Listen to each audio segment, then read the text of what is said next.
წესებს შეასწავლიან. თბილისის მერიის სერვისების განვითარების სააგენტომ ტენდერი გამოაცხადა და გამარჯვებულიც გამოავლინა. ახლა 7,200 ლარს მხოლოდ ამ წესების შესწავლისთვის გადაიხდიან. ამ თანხაში მასწავლებელმა 3 დღის განმავლობაში დღეში 5 საათი ლექციები უნდა წაიკითხოს თემაზე ეტიკეტის წესები. ამ ინფორმაციამ უამრავი ადამიანი შოკში ჩააგდო. ეს იყო გუშინდელი ამბავი. რამდენიმე დღის წინ კი თბილისის მერია საკუთარი თანამოქალაქეების კრიტიკის ობიექტი გენერალ მაზნიაშვილის ბიუსტის გამო გახდა.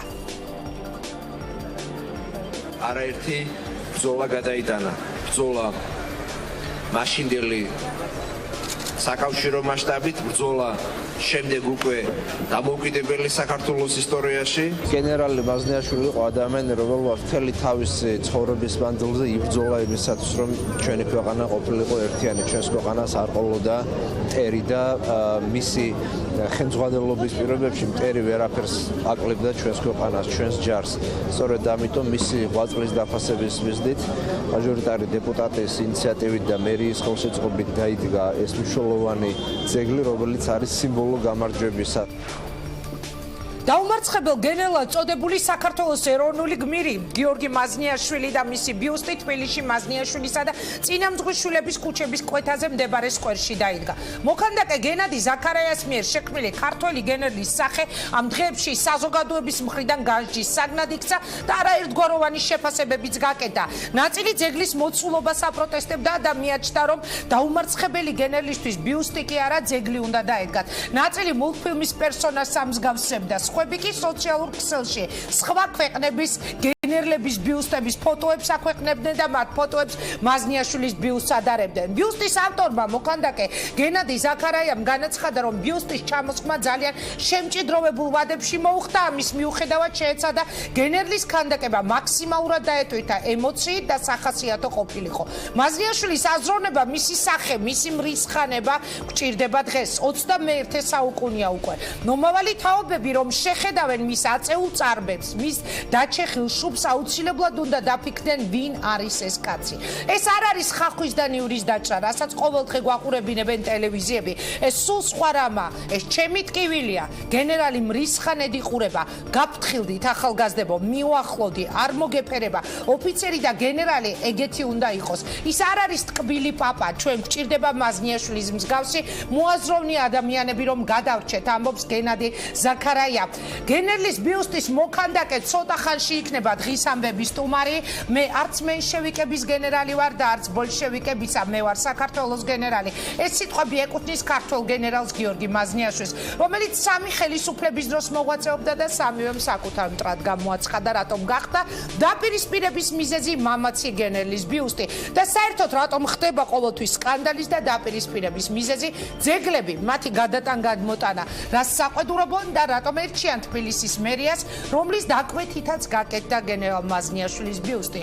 ჩვენი სტუმრები მოქანდაკე გენადი ზაქარაია, გენერალ მაზნიაშვილის ბიუსტის ავტორი, თბილისის მერის მოადგილე ნინა ხატისკაცი, თბილისის საკრებულოს დამოუკიდებელი დეპუტატი ალიკო ელისაშვილი შემოგვიერთდება პირდაპირ ეთერში, ასევე ჩვენთან ერთად არის სტუდიაში ხელოვნებათმცოდნე თამარა მაშუკელი, დემოკრატიის ინსტიტუტის ხელმძღვანელი ლაშა ჩხარტიშვილი, შემოგვიერთდება ჟურნალისტი ზაზა სვანაძე. მე მივესალმები თითოეულ მათგანს, ძალიან დიდი მადლობა, რომ ხარ ჩვენთან ერთად. მე ვიდრე ბატონ გენადის მივცემ სიტყვას ბიუსტის ავტორს ერთს ვიტყვი, მხოლოდ სოციალურ ქსელში 2 დღის წინ ჩემს პროფილის სურათად დავაყენე მაზნიაშვილის ბიუსტის სურათი. მაინტერესებდა რა რეაქციები იქნებოდა, იმიტომ რომ გვინდოდა ამ თემაზე გადაცემის გაკეთება. რეაქციები არაერთგვაროვანია.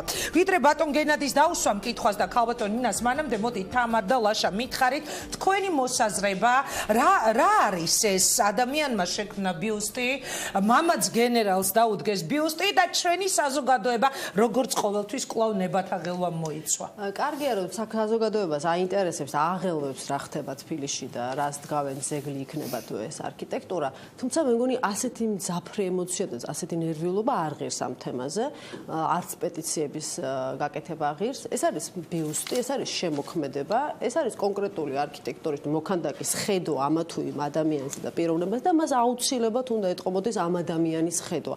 არ შეიძლება ბიუსტი ბიუსტი იყოს სტერილური. ეს არ არის ისეთი ბიუსტი, როგორცაც ჩვენ ვართ შეშვეული, ცოტა აგულიერის თავის მსგავსი.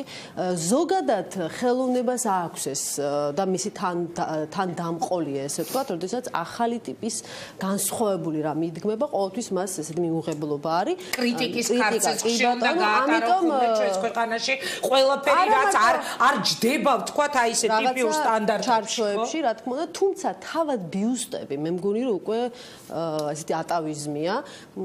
თბილისი მალე დაემსგავსება ნამდვილად ეს აგულიერის თავის არაჩვეულებრივ გამოფენას და არა მარტო ბიუსტების, არამედ ეს მემორიალური დაფებია კიდე ძალიან პოპულარული, ადამიანი სანამ მოკვდება, მანამდე მემორიალურ დაფას უდგამენ. ეს თავად აი მერია, სადაც არის პრობლემა მერიაში, ეს არის ზუსტად აი ბიუსტების მემორიალური დაფების გახსნა, რამდენად ღირს ამა თუ იმ ადამიანისთვის ბიუსტის დადგმა, უნდა იდგეს ბიუსტი, თუ უნდა იდგეს ქანდაკება, თუ უნდა იდგეს ქანდაკება, თუ უნდა იდგეს მემორიალური, სხვადასხვა ფორმები არსებობს, უკვე არ არის აუცილებელი ესეთი საბჭოთა გზით ვიაროთ, ამას უნდა წყვეტდეს აუცილებლად პროფესიონალები. მოდი მე ვკითხავ მოგვიანებით ნინა ხატისკაც პროფესიონალების გადასაწყვეტია, როცა თქვენ ამბობთ ღია კონკურსი, იქნებოდა ეს გენერალ მაზნიაშვილი თუ სხვა ობიექტზე და რატომ არ არის ხოლმე კონკურსი? ჩვენ გვინდა რომ დავდგათ რაიმე, კი ბატონო, რაც პოპულარიზაციას გაზდის, გაგვაგებინებს თუ არის ვინ იყო ეს ადამიანი, იქნება ეს ბიუსტი თუ იქნება ეს მემორიალი, ეს თავად არქიტექტორის თუ მოქანდაკის მოდით ლაშას მოусმენ, შემდეგ მოусმენ თავად მოქანდაკეს და ნინა ხატისკაც. ლაშა, თქვენი დამოკიდებულება როგორი არის? გულწრფელად გეტყვით, ძალიან ბევრი ადამიანი ამბობს რომ მას მოსწონს.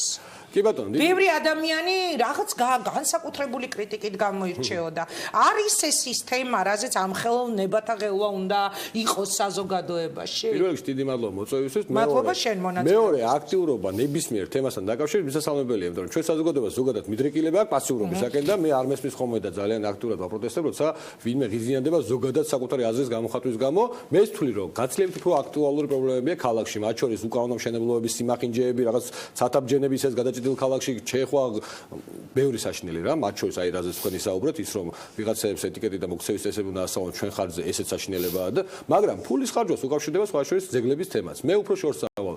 გარდა იმის ფულის ხარჯვას ხედავ თამაში. არა, მათ შორის კი ერთ-ერთი საკითხია ზოგადად რამდენი გჭირდება თუ არა, მიუხედავად იმისა, რომ მე ძალიან დიდ პატრიოტს მაზნიაშვილს და მის დამსახურებას ნამდვილად დაფასება ჭირდება, არის რაღაც ვითარებები, მათ შორის აი ესეთ ძიმე მდგომარეობაში, რომელშიც ქვეყანა იქცევა, რომ შეიძლება საერთოდ ძეგლებზე გარკვეული დროით თავი შეიკავონ, მით უმეტეს საკუთარი, ასე ვთქვათ, მოქცევის წესების შესწავლის ჩვენ ხარჯზე დაფინანსებაზე და სხვა უაზრო და ფუფუნების ხარჯებზე. ეს თემაც აქტუალურია. გავიდა უცებ გადაუხვევ ახლა ჟურნალისტებთან ერთად მომიწია ყოფნა და ყველას გაახსენდა ჩემი ცოლის დაქალებიდან ეთიკისა და ესთეტიკის სამინისტრო. ხო, ეს პრობლემა. ანუ ხო, ეს სხვა საერთოდ შერჩევის დროს რომ გაარკვიონ ხოლმე ვის რა შეუძლია და რა უნარები აქვს და ჩანგალი როგორ უნდა იხარო და საერთოდ დაეჭიროთ რომ ზოგადად გადახედო ხოლმე ადამიანების წინასწორობას კარგი იქნება, მაგრამ ზოგადად აი ნახო ლარის მდგომარეობა საშინელია და სხვა შორის ხუთშაბათს 5 საათზე ჩვენ კანცელარიასთან აქციასაც კი ვაპირებთ საიმისოდ რომ ცოტა გამოვაფხიზოთ ხელისუფლება და ადეკვატურად ხარჯონ ჩვენი ფული რომელიც ძალიან ცოტაა. ამიტომ მე უფრო შორს წავალ. ერთი ღია კონკურსი რა თქმა უნდა საჭიროა და მე გავიხსენებ თანასწორობის ინსტიტუტის ისტორიას. ერთ-ერთი პირველი აქცია ჩვენ გქონდა გაიკვირდებათ სანამ გაცილებით ტრაგიკული მოვლენები მოხდებოდა სანამ გირგვლინას მოკლავდნენ და ასე შემდეგ. იყო ერთი ესეთი შემთხვევა, როცა ზურაბ წერეთლის ძეგლი დაიდგა თავისუფლების მოედანზე, ჩვენ მაშინ რა გავაპროტესტეთ? ძეგლი კი არ გავაპროტესტეთ. გავაპროტესტეთ ის რომ კონკურსი არ ჩატარდა და ეხლა გამახსენდა ეს სცენა, როცა ჩვენ გქონდა პლაკატი, რატომ არ ჩატარდა კონკურსი. დიახ, რატომ არ ჩატარდა კონკურსი? იმიტომ რომ ყველაფერს ხლა ისევე როგორც აქვს გაქვთ კითხვები მერიას. მაგრამ მე უფრო შორს წავალ.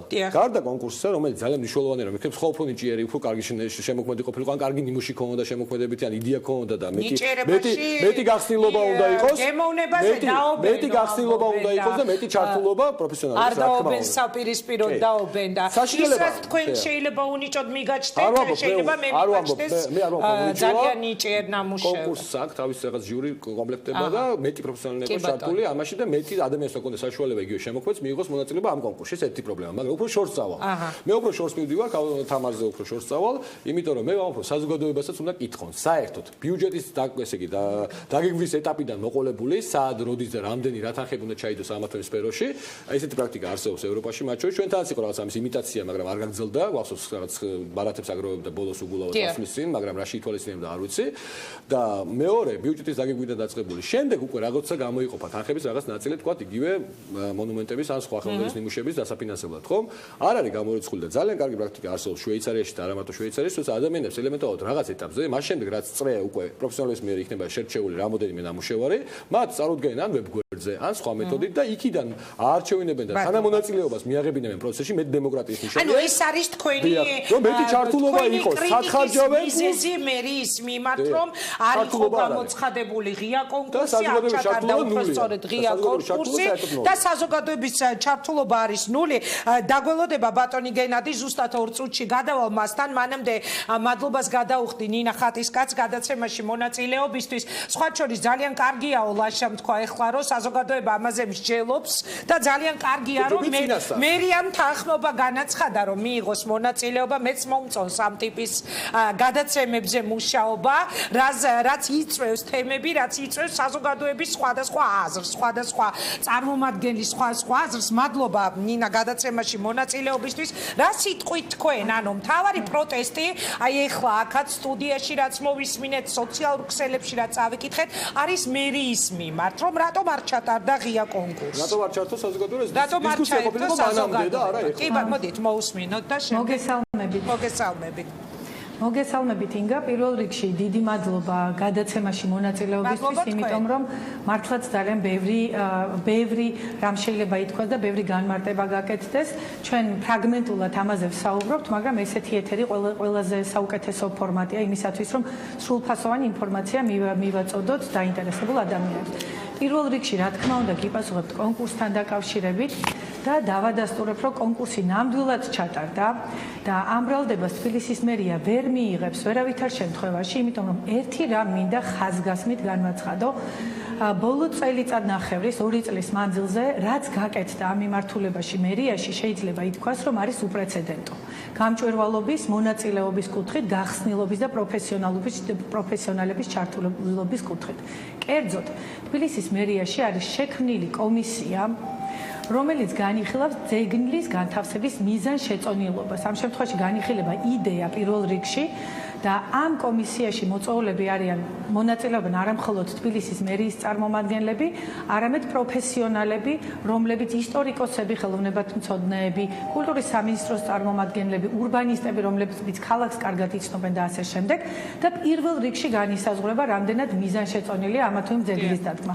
ხოლო ამის შემდგომ, როდესაც იდეა უკვე მოწონებულია, იქმნება სპეციალური კომისია, რომელიც კონკურსის შედეგად გამოვლენილ ესკიზებს აფასებს და ამ კომისიაში შესულები არიან არქიტექტორთა კავშირის წევრები, მხატვართა კავშირის წევრები, მოქანდაკეები. შეიძლება ითქვას, რომ დაახლოებით 50-50-ზეა მერიის წარმომადგენლები, მათ შორის არქიტექტურის სამსახური, კულტურის სამსახური, ადმინისტრაცია და ასე შემდეგ და მოწვეული კომისიის წევრები. არც ერთი გადაწყვეტილება არ მიუღია ამ კომისიას, სადაც ცალსახად მერიის თანამშრომლების პოზიცია განსხვავდებოდა პროფესიონალების პოზიციისგან.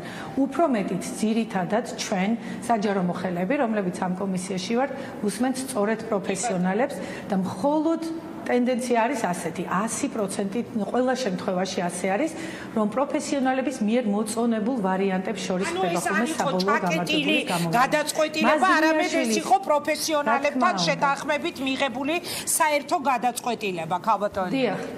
კი ბატონო, ქალბატონო ინგა, მინდა რომ დავადასტურო, რომ ამ კომისიაში, რომელმაც განიხილა გენერალ მაზნიაშვილის ესკიზები, მონაწილეობდნენ, როგორც გითხარით, არქიტექტორები, უпростоრად არქიტექტორთა კავშირის წარმომადგენლები, მოქანდაკეები და ასე შემდეგ. და რაც მთავარია, პირველ ეტაპზე და ეს საზოგადოებამ არ იცის, კონკურსი ჩაიშალა, იმიტომ რომ მხოლოდ 6 მონაწილეობდა, 6 მოქანდაკე მონაწილეობდა კონკურსში, არც ერთს არ მიენიჭა ის ქულა, რომელიც იქნებოდა გადამსვლელი, ანუ გამარჯვებული ქულა და მერიამ ხელმეორედ გამოაცხადა კონკურსი. ამით იმის თქმა გვინდა, რომ ჩვენ გვინდოდა რომ მართლაც ღირსეული მადლობა დაგიბრუნდებით ქალბატონო შეგვეთავაზებინა ქალაქი. კი ბატონო, თუ გაქვთ საშუალება და დრო რომ იყო ჩვენთან ერთად, დაგიბრუნდებით ცოტა ხანში. ანუ მერის მოადგილემ პასუხი გაქცა თამარ. მან თქვა რომ ეს არ ყოფილა ჩაკეტილი და ვიწრო წრეში მიღებული ან ორი კაცის გადაწყვეტილება. როგორც წესი კონკურსებს იძახიან რომ აცხადებენ, მაგრამ ძალიან ვიწრო წრე იგებს ხოლმე ამ კონკურსის შესახებ. ამ კონკურსის დავალება პრობლემა არის ხოლმე დავალება. რა დავალებას გასცემს კონკურსი? საინტერესოა რა დავალება გასცა, ბიუსზე გასცა, ანუ რა იყო თავისთავად დავალება. ჩვენ აი ამ ასეთი პრობლემები გვხდება ხოლმე არქიტექტურის კუთხითაც, როდესაც ძალიან კონკრეტულად არის უკვე დავალება, რომ უნდა ძველ თბილისში 9 სართულიანი კორპუსის ჩადგმა. ეხლა 9 სართულიანი კორპუსის ჩადგმა კონკურსი გამოცხადება, თუ არ გამოცხადება, ამას უკვე აზრი აღარ აქვს. ასევე არის იქაც დაკომპლექტებული 50%, 50%. ანუ ეხლა თქვენ კითხვა გაგიჩნდათ რა დავალება რა დავალება გასცა და მეორე კითხვას ყოველთვის იწვევს სამწუხაროდ ეს კომისიების დაკომპლექტება. ყოველთვის იგივე პრობლემა გვაქვს ჩვენ. იძახიან რომ არის დაკომპლექტებული და ყოველთვის გამოდის ხოლმე რომ ისეთი გადაწყვეტილება გამოდის იქიდან. მიღებული რომ გასაოცარია რომელი ადამიანები იღებენ ამას და ის ადამიანები სად არიან ვინც ამ კომისიაში მიიღებენ მონაწილეობას. მადლობა დაგიბრუნდებით ლაშა თქვენ რა კითხვა გაგიჩნდა და მე მინდა მერის მოადგილემ უპასუხოს. თბილისის მერია მომავალში მაინც ახლა მაზნიაშვილს უკვე არაფერი აღარ ეშველება. მართალი გზად მე ნაკლებად მომწონს, მაგრამ შეიძლება უბრალოდ მოსწონებოდა, ხო? იქნებ როდესმე გეგმავენ, არ გეგმავენ. ხო, ნუ კოშკის საშინელება არ არის რა თქმა უნდა, საინტერესო ნამუშევარია, მე შეიძლება ნაკლებად მომწონდეს, ვიღაცას მეტად მოწონდეს, მაგრამ აპირებს თუ არა მერია, მე ეს კითხვა მექნებოდა, საზოგადოების ჩართულობა პირდაპირ თანამონაწილეობის მხრივ რაიმე გააკეთოს, ან დაწყებული ბიუჯეტის აგეგმვიდან დასრულებული იმით თუ რა კონკრეტულ ნამუშევართან დაკავშირებით გასწრების მიღებაში. რა თქმა უნდა, პროფესიონალების მიერ წინასწარი რაღაც წრის შერჩევის შემდეგ რამოდენიმე ნამუშევარი სახით. ესეთი კითხვა გამიშთა და მეორე, გამჭირვალობაზე ცოტა ეჭვი მეპარება მეც რატომ? იმიტომ რომ ჩვენ მოვისმინეთ ალეკო ელისაშვილის, რომელიც იქნება თქვენი სტუმარი, განცხადებები და ისე არ ამგონია რომ ერთ-ერთი მხარეა წესით და რიგით უნდა იყოს ალბათ საკრებულოც, ხო? იმიტომ რომ მას მნიშვნელოვანი როლი აქვს და თუ საკრებულოს წევრებმა არ იცოდნენ ამ კონკურსის შესახებ არაფერი, მაშინ ვის ჩართულობაზე საკრებულოს წევრები აი უკვე ალეკო ელისაშვილი შემოგვიერთა, ჩვენთან არის და ჟურნალისტი ზაზა სვანაძე, მოდით მაშინ მათთან გადავალთ, შემდეგ უკვე თავად ბიუსტის ავტორს მოусმინოთ და მერის მოადგილეს ალეკო მადლობა რომ ხარ ჩვენთან ერთად ზაზა დიდი მადლობა. აი საკრებულო ახსენა ეხლა შაჩხარტიშვილმა. ანუ თქვენ იყავით საქმის კურსში და როგორ აფასებთ აი ამ ხელა საზოგადოებრივი განსჯის საგნად იქცა ეს ბიუსტი. თქვენი დამოკიდებულება როგორია? მოგესალმებით, მადლობა. მე გასულ კვირას სხდომაზე ვთქვი საკრებულოში რომ გამაგებინეთ თქო ვინ გამოაცხადა ეს კონკურსი, სად გამოცხადა, როდის გამოცხადა, ვინ არის ჟიურიში. ჩემთვის თავარი პრობლემა არის ეს თორე ქანდაკება ვიღაცას მოსწონს, ვიღაცა არ მოსწონს. დღემდე არის სხვა ქანდაკებებზე დავა, ხო, მაგრამ მე მხატვრულ იმას არ ვაპროტესტებ ამ შემთხვევაში. ჩემს არის გაუგებარი ვინ არის ჟიური, მითიური, როდის გამოცხადა კონკურსი, ხა ნამდვილად ვარ ინფორმირებული და თვალყურს ვადევნებ ყოველთვის მერიაში მიმდინარე და ქალაქში მიმდინარე საკითხებს, მაგრამ ესე ჩუმად კაბინეტურად სადღაც ასეთი გადაწყვეტილების მიღება, ეს არის ჩემთვის თავარი აღმაშფოთებელი. აი რა პრობლემა იყო? რა პრობლემა იყო, რომ პირველი ეტაპი კონკურსის საჯარო ყოფილიყო, საკრებულოს ფოიეში ან მერიაში გამოფენა ყოფილიყო, ხალხსაც ქონოდა საკუთარი აზრის გამოთქმის საშუალება, გასაგები ყოფილიყო, ვინ არის ეს ჟიური. დღემდე არ ვიცი, ვინ შეარჩია, ვინ არის ის ხალხი, ვინც ამას არჩევდა. ჩემთვის პრობლემა არის ეს, რომ სადღაც კაბინეტში დახურული გადაწყვეტილების მიღება. თუმცა კიდევ არის მე პრეტენზია მაგალითად მაქვს იმაზე, რომ საერთაშორისო წესი არის, რომ სამხედრო პირს აუცილებლად უნდა ეტყობოდეს, რომ ის არის სამხედრო პირი და ატრიბუტიკა ოფიცრის უნდა ჩანდეს, ბიუსტი იქნება თუ ქანდაკება თუ რაც იქნება. ეს არის წესი. ეს დარღვეული არის და ასევე კვარცხლბეკი ძალიან არ მომწონს ეს რაღაცა თურქული თუ ესპანური მეტლახი, მაგრამ ეს კიდევ უფრო მეორე ხარისხოვანი ამბებია. ჩემთვის პირველ ხარისხოვანი პრობლემა არის ის, რომ ვერა და ვერ მივახციეთ, რომ გავიგოთ ყველაფერი წინასწარ.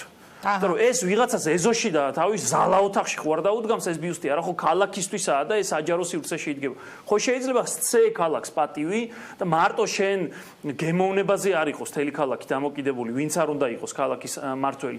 ეცი ადამიანებს პატივი საბჭოთა დროს ტარდებოდა ხოლმე რამდენიმე ეტაპიანი კონკურსები გორგასლის ზეგლზე, მთელი სახალხო ის იყო, რა ქვია, განხილვები და პირველი ეტაპი, მეორე გავხადოთ ეს გასაგები 21 საუკუნეში რა გახდა, რომ გავიგოთ ვინ იღებს ამ გადაწყვეტილებებს. აი მოდით მაშინ ამ კითხვებით გადავალ უკვე ისევ ნინა ხატისკაცთან და შემდეგ ზაზ დაუბრუნდები. შეკითხვები პრინციპში არის ერთი და იგივე, ქალბატონო ნინა. ანუ ჩაკეტილობა რა წესით იქნა შერჩეული ეს ჟიური, რატომ იყო გასაიდუმლოებული ჩუმად კაბინეტურად, რატომ იქნა გადაწყვეტილება მიღებული, აღარ გავიმეორებ ახლა თქვენ ისმენდით აქ მოსაზრებებს, რა სიტყვით? ქალბატონო ინგა, ცოტათი ჩემის აზრით ცოტა უცნაური კომენტარებია, იმიტომ რომ პროცესი ასეთი ღია და გამჭვირვალე არ ყოფილა. მე შემიძლია გვარები დაგიისახელოთ იმ პროფესიონალებისა, რომლებიც იღებდნენ გადაწყვეტილებას და ერთი უნდა ვთქვა. ეს კონკურსი ამ შემთხვევაში კონკრეტულად მაზნიაშვილის კონკურსი პრაქტიკულად სამეტაპიანი იყო. პირველი იყო მიზანშეწონილობის განსაზღვრა და ამ კომისიაში ბატონი ლადო ვარდოსანიძე, გიორგი ოთხმეზური, სხვა მოწვეული კომისიის წევრები იყვნენ, მათ შორის კულტურის სამინისტრო და ასე შემდეგ. შემდეგ როგორც გითხარით, უკვე ორ ეტაპად ჩატარდა კონკურსი, რადგანაც პირველ ეტაპზე ვერ გამოვლინდა გამარჯვებული ვერსია, გამოცხადდა მეორედ. მინდა დაგიდასტუროთ, რომ მოქანდაკეები ამ სფეროში მოღვაწე ადამიანებმა ყველამ ძალიან კარგად იცოდა ამ კონკურსის შესახებ და პირიქით.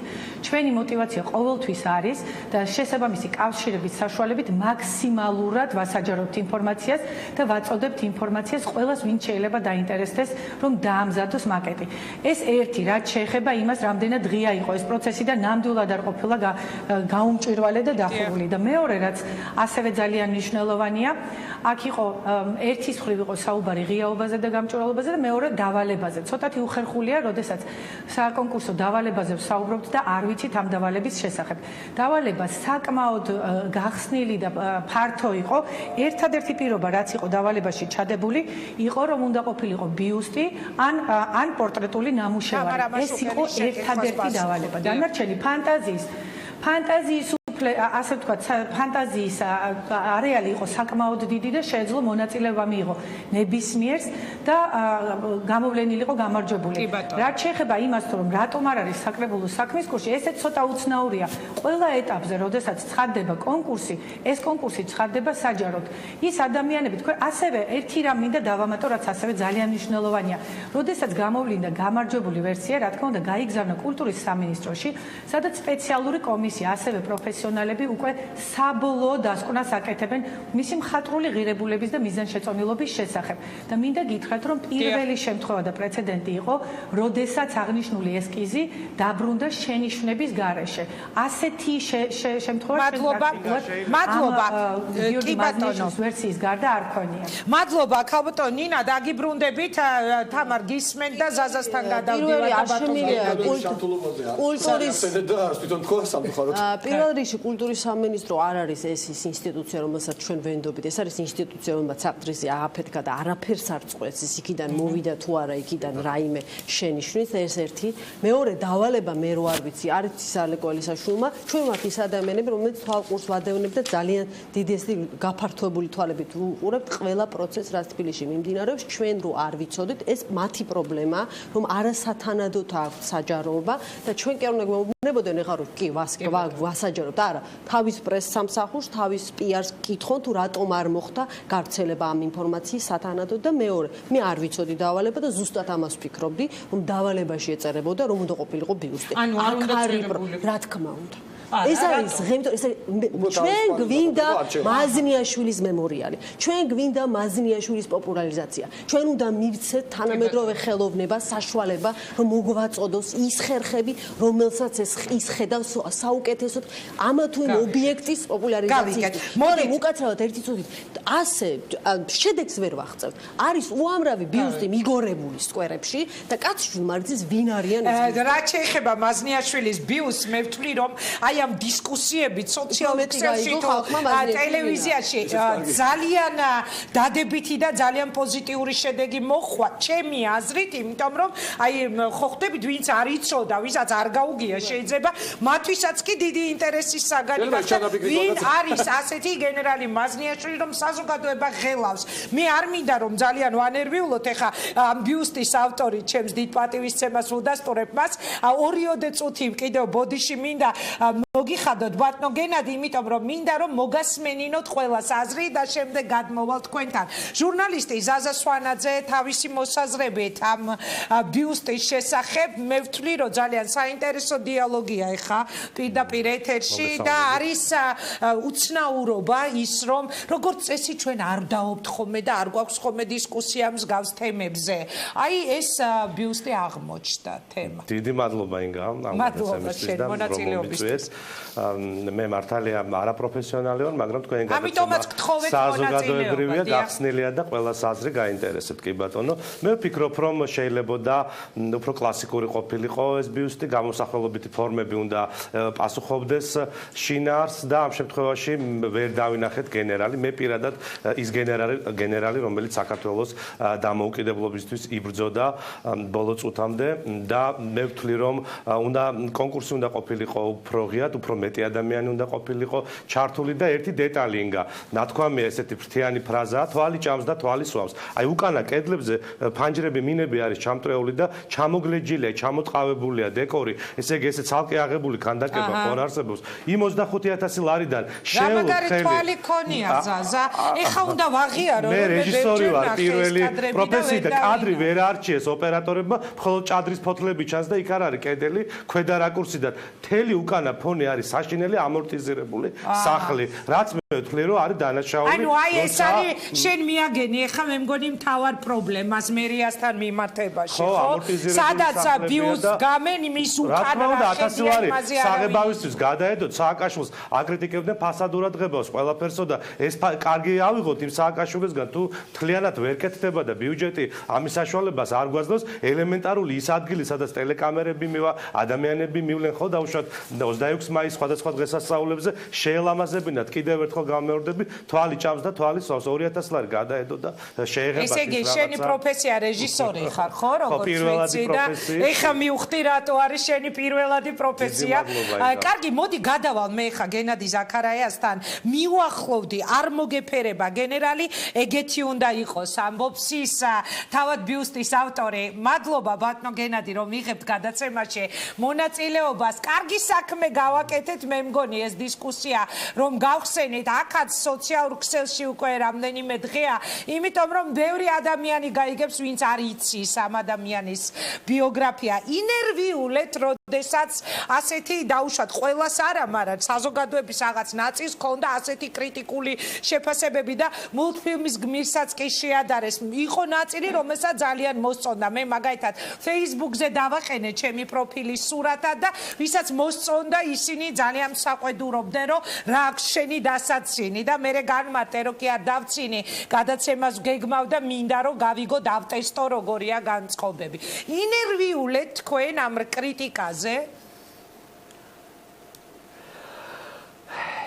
გამარჯობათ მოგესალმებით ახლობლებო გულშემატკივრებო გამარჯობათ ხალბატონი ინგა საოცარი შტაბის ქვეშ ვარ მე უკვე განსაკუთრებით თქვენს მიმართ რომელიც ჟურნალისტები ბრძანდებით და ცნობილი საოცარ სიზუსტით აღწერეთ გენერლის პორტრეტული ხასიათი მე როგორ გითხარ ხელოვნებაცოდნეობისგანაც არ ველოდებოდი ამას და დიდი მადლობა თქვენ და რაც შეიძლება ნერვული სტრესი მხატვრობაში და მხატვარს ყოველთვის აქვს მით უმეტეს როცა ეხება პორტრეტულ ქანდაკებას ეს არის პორტრეტული ქანდაკება ეს არის ისტორიის წარსული ისტორიის გადმოღება 21 საუკუნეში თქვენ სურათაც აღნიშნეთ მაგირო მე არავითარ უფლება არ მქონდა რომ ის პორტრეტული მსგავსების გარდა სხვა რამე არ გამეკეთებია არ არსებობს ეგეთ რაღაც მე მაგის პრობლემა არ მაქვს რომ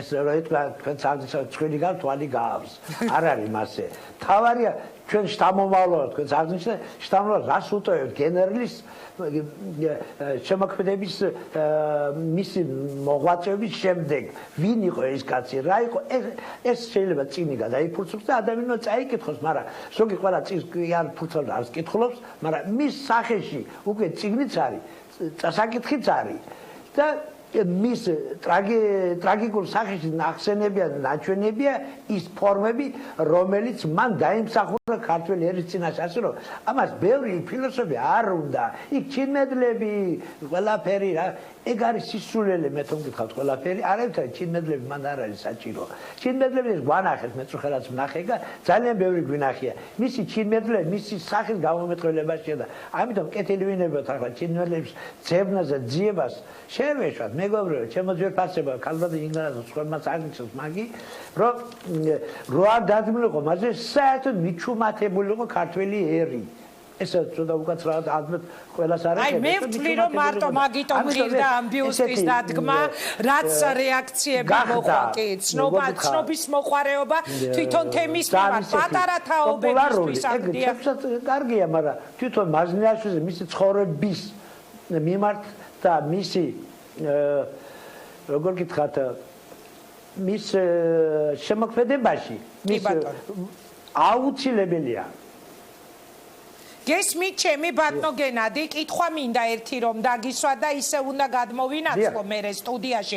აი თქვენ ბძანეთ მე გავეცანი თქვენს ინტერვიუებს, თქვენ ბძანეთ რომ დამკვეთმა მომცა მხოლოდ 20 დღის ვადა, წარმოუდგენელი იყო ამ 20 დღეში ქანდაკების გაკეთება, კიდევ კარგი წინასწარ მქონდა ბრინჯაოში ჩამოსხმული, ანუ თქვენ ჩქარობდით როცა ამ ბიუსტს აკეთებდით?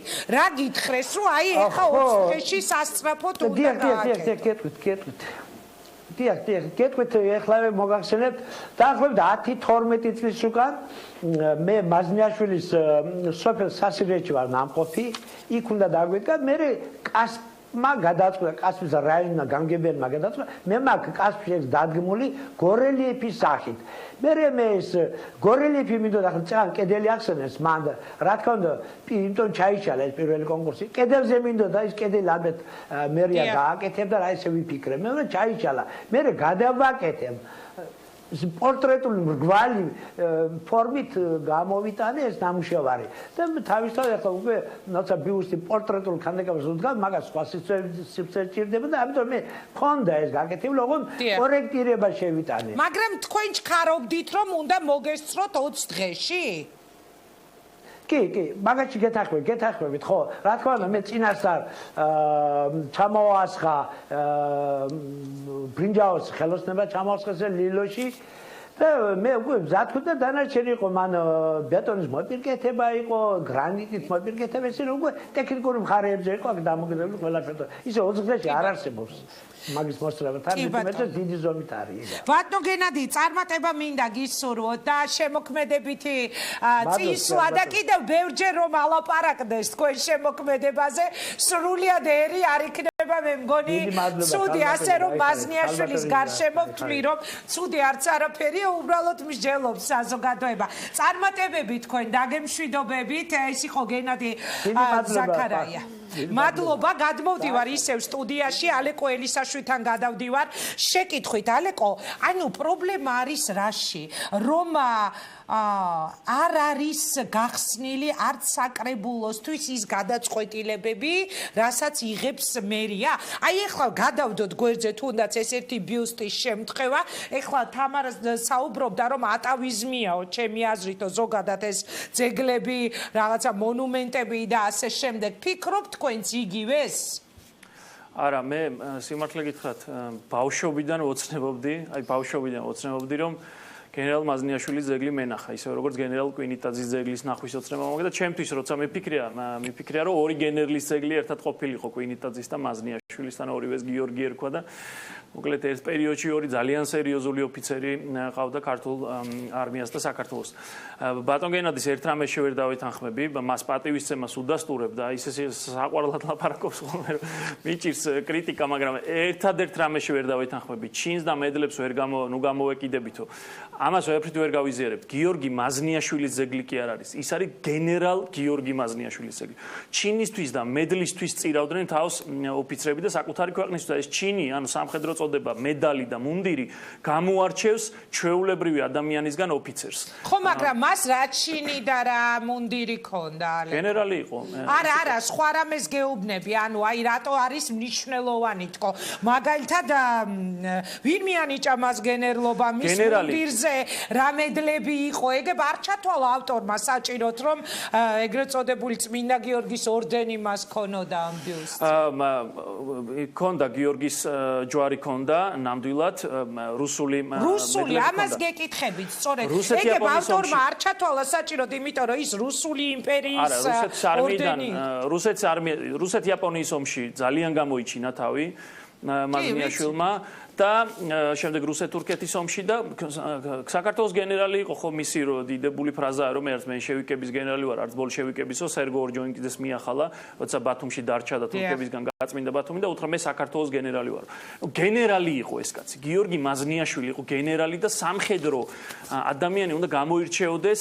აი ელემენტარი მცირე ატრიბუტიკა მაინც უნდა ჰქონდეს რომ ის არის ოფიცერი და არ არის თქვა ხატვარი პოეტი და მწერალი. მაგრამ ეს ამ შემთხვევაში ჩემთვის კიდევ ერთხელ ამბობ საკრებულოს წევრისთვის ეს არ არის გადამწყვეტი.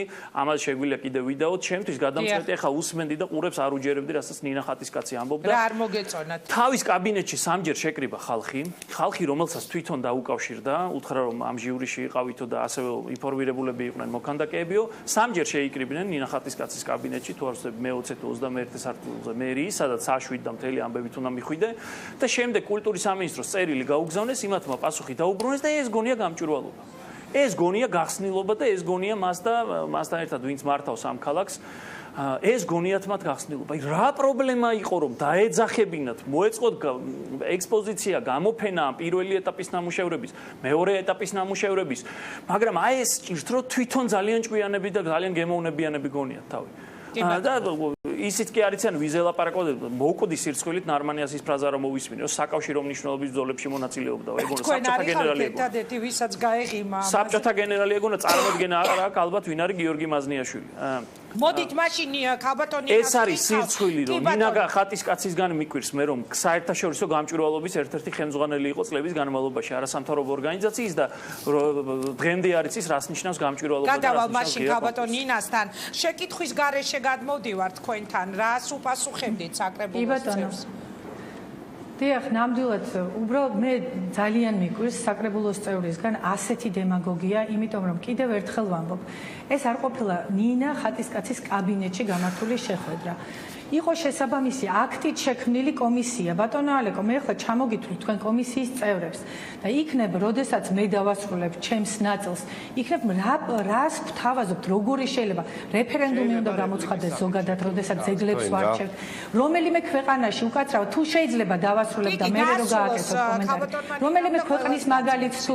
რომელიმე ქვეყნის მაგალითს თუ დაასახელებთ, სადაც სახალხო არჩევანი არის ხოლმე გაკეთებული, როდესაც ძეგლი იდგმება. ირინა საგანელიძე, თამარ შავგულიძე, ავთანდილ მონასელიძე, გურამ ხაჯაია, ნოდარ როსტიაშვილი. ეს ის ადამიანები იყვნენ, ვინც შედიოდნენ კომისიაში. ისინი იყვნენ არა ჩემი პირადი ზარით მოსული ადამიანები, არამედ სპეციალურ კომისიაში მოწვეული კომისიის წევრები. და მინდა გითხრათ, რომ ასეთი უპრეცედენტო მონაწილეობითი გადაწყვეტილება მერიაში არ მიიღებოდა. ეს პროცესები დაიწყო ბოლო 2 წელია, წელიწად ნახევარია, როდესაც ჩვენ არათუ ეს გავაკეთეთ კომისიის წესი შევქმნით, სადაც გავწერეთ ვისთვის შეიძლება განიხილებოდეს ძეგლის დადგმის საკითხი, სად შეიძლება განიხილებოდეს იგივე მემორიალური დაფის განთავსების საკითხი, იმიტომ რომ ადრე ვისაც ეზარებოდა ან არ ეზარებოდა, ყველას ჰქონდა სურვილი რაღაცა დაედგა და თუ კარგი ნაცნობობა აკავშირებდა მერიასთან, შედეგით შესაბამისი იყო. დღესდღეობით ჩვენ გვაქვს წესი, რომლის მიხედვითაც თუ პირი არ არის გარდაცვლილი 5 წელზე მეტია, არ განიხილება მისი მემორიალური დაფის განთავსების საკითხი. გარდა ამისა, შექმნილია კრიტერიუმები, თუ ვის ეკუთვნის მემორიალური დაფა. და კიდევ ერთი, ახლა აქ ძალიან ბევრი კომენტარი იყო, უბრალოდ არასერიოზულია ლაპარაკი, რომ კონკურსი გამოცხადდეს ძეგლზეც და ბიუსტზეც. თქვენ წარმოგიდგენიათ, რამდენად განსხვავებულია ბიუსტისთვის და ძეგლისთვის ბიუჯეტი. მოდით იმაზე მსჯელობა, მაზნიაშვილი ძეგლს იმსახურებდა თუ ბიუსტს, მე მგონია რომ ძეგლზე მეცაც იმსახურებდა, მაგრამ მაინც მინდა რომ პოზიტიურად დავასრულო. ასეთი განხილვა არც ერთ ძეგლზე არ ყოფილა. მე მიხარია რომ დღეს გენერალ მაზნიაშვილის სახელი გაიგო მთელმა ქვეყანამ და დარწმუნებული ვარ ძალიან ბევრი ადამიანი მივა და ნახავს ადგილზე ამ ნინა, დავბრუნდებით რამდენიმე